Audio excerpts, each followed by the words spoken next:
मैदानात आलेले आहेत किंवा केलेले आहेत त्या सर्वांना सुरुवातीला मी सर्वांचं अभिनंदन करते.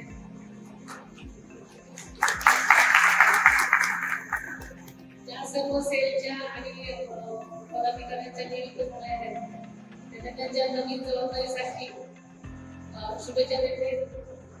खरं सांगायचं तर गेल्या 25 वर्षापासून राष्ट्रवादी पक्षाचं आपण सगळेजण वेगवेगळ्या पद्धतीनं वाटा उचलत आलेला आहात, जबाबदारी घेत आला आणि खूप चांगल्या प्रकारचं काम करत आलेलं आहात आणि म्हणूनच आदरणीय दादांना अतिशय चांगल्या प्रकारे आजपर्यंत आपण सगळ्यांनी साथ दिल्यामुळे ते या आजच्या या उंच शिखरावर पोहोचलेले आहेत आणि इथून पुढेही तुम्हाला सोबत जबाबदारी अतिशय चांगल्या प्रकारे तुम्ही पार पाडाल ही अपेक्षा बाळगते.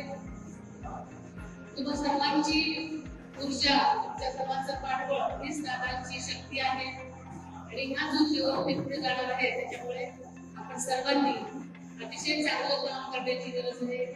प्रत्येकाने आपापल्या ठिकाणीच जी जबाबदारी दिलेली आहे ती पार पाडायची आहे आणि ती अतिशय चांगल्या प्रकारे आपापली जबाबदारी आपण पार पाडाल ही खात्री बाळगते. आणि आज या बऱ्याच कार्यक्रमाला बोलवल्याबद्दल आयोजकांचे मी आभार मानते आणि ते